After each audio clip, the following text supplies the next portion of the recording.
Hi, collectors. Thanks for watching. I'm the collector of coins, and welcome to The higher or lower coin game, where coin dealers face off to test their knowledge on coin mintages. Which one has a higher or lower mintage than the other? We have a few dealers coming up. Stay tuned.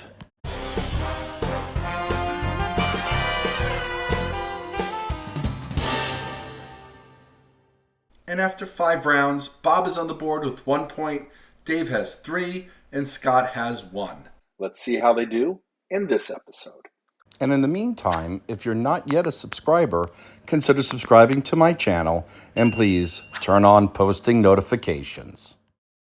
Well, we will start with the 1857 Flying Eagle set. That one, it's pretty interesting. They struck proofs on that coin, and then they most likely used the dies to start striking some of the pieces for circulation. They only made them for a few years. This is one of my favorite coins ever. I've never been impressed by that coin much at all. Right up there with Buffalo nickels. It's a nice design on it, well detailed once you see a fully struck one. Everybody started complaining because pennies were too big. I like the reef on the reverse too. Actually reduced the size of the penny. Yeah, I mean, they couldn't decide whether to use bronze or copper. Copper nickel alloy. And it's just a confusing coin to me. And that continued on with the Indian head pennies through 1864. In 1864, we went to bronze. So half of the 1864s are copper nickel and half are bronze.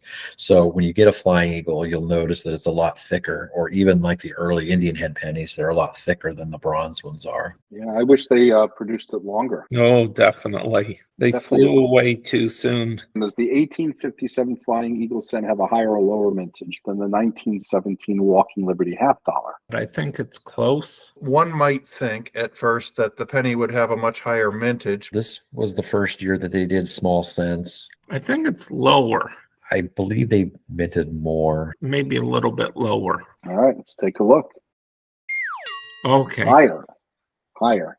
Does it have a higher or lower mintage than the 1917 Walking Liberty half dollar? I'm going to say the 1857 Flying Eagle is a higher mintage than the Walking Liberty. All right, let's take a look. Yep, quite a lot higher. I want to say higher. We're going higher. Let's take a look. And it is higher. I'm surprised as to how many cents were minted back in 1857. And with that important round, both Bob and Scott reduced Dave's lead to just 1. All right, let's move on to the next one. So we're looking at the 1921 San Francisco minted Buffalo nickel. So we're comparing the 1857 Flying Eagle cent with the 1921 San Francisco minted Buffalo nickel. I think this is our first coin that featured an animal other than an eagle. What do you think about the Buffalo nickel? Either you love them or hate them. I like the design of the nickel. I like it. As they were going through the process of developing the Buffalo nickel, there was a couple people in New York City who had a lot of sway with the mint. In fact, They were going back and forth with the mint, whether or not these nickels were actually going to work.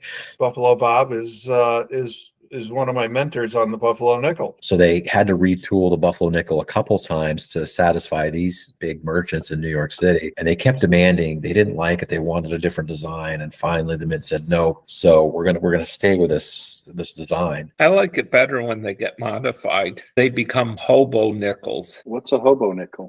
Itinerant workers, people are riding the trains. A little bit later on, like some of the jewelers would take the Indian design and modify it. So it look like somebody, like a guy wearing a hat. Sometimes they'll actually work on the reverse side too. So the buffalo would get turned into a guy with a backpack, sometimes with a walking stick, just walking along. I'm learning more about how to properly grade and more accurately grade a Buffalo nickel. The dates got worn off extremely quickly. So you'll see Buffalo nickels in circulation that don't have any date. Does the 1921 S Buffalo nickel have a higher or lower mintage than the 1859 Flying Eagle cent? I know 21S is a key date, or at least a semi-key date in the Buffalo nickel series. The 21S Buffalo and Prazern has a lower mintage. I think that's a key date, the 21S. I think this is going to be lower, especially the San Francisco ones from the teens and 20s. They weren't making a lot of the S mints back in the 20s. You are right, David. Yep. Had a lower mintage.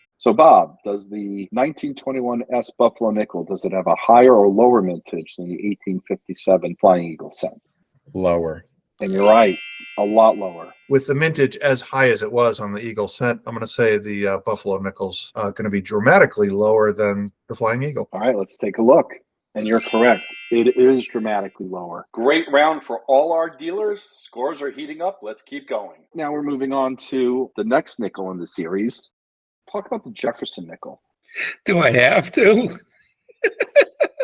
I take it you don't like the design. It's okay. It's plain the one we used. Boring. The one that was originally intended to be the Jefferson nickel. That's a nicer design. You have the building at an angle instead of straight on, so you get a little bit more of a 3D effect. What do you think of it? I don't have a whole lot to tell you about the Jefferson nickel. It doesn't do anything for me. Does the 1950D Jefferson nickel have a higher or lower mintage than the 1921S Buffalo nickel? Any idea why I pulled out the 1950D? Yeah, that's one of the few key dates in the Jefferson series, correct?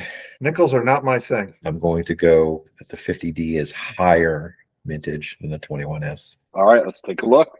And it is still a low mintage, 2.6 million. I think the 50D is a higher mintage. All right, let's see if your instincts are correct, and they are.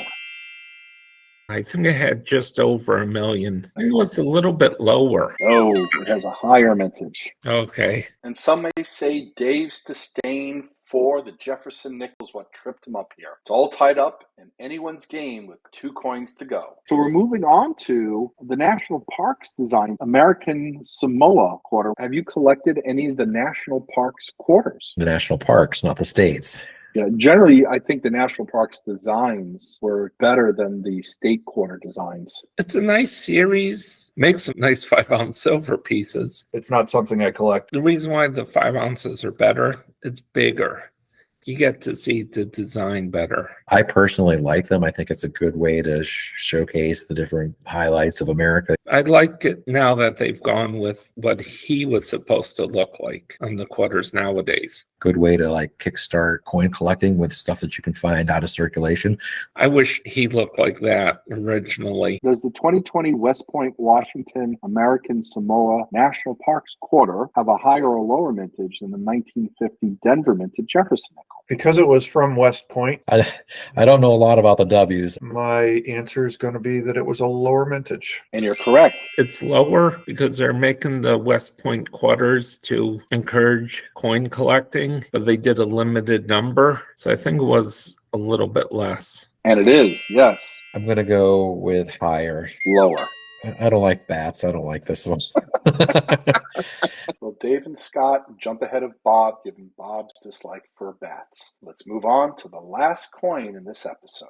We are looking at the 3-cent nickel piece. Talk about the 3-cent nickel piece. They're not overly collectible. I don't have a lot of people ask for them. Very unpopular piece with collectors. I just don't think it's a very popular coin. One, because they had nickel in it. I like Trimes better, but design-wise, I do like the 3-cent nickel. But it's not too bad a design, surprisingly. It's kind of boring on the back. It just has a big Roman numeral 3. I like how they did the reverse side with the Roman numerals. I'm not picking up on the vibe. Does the 1865 3-cent nickel, does that have a higher or lower mintage than the 2020 West Point minted National Parks quarter? They minted a lot of these. I'd be really surprised if it was a higher mintage than 2 million. They were making multiple millions on the 3-cent nickel pieces. 2 million seems like a fair amount for the 1860s, but as we saw with the Flying Eagle cent, they did 17 million. I think it has higher. I just don't think they would need to make more than a couple million of them. I'm going to say the 3-cent nickel's a lower mintage. All right,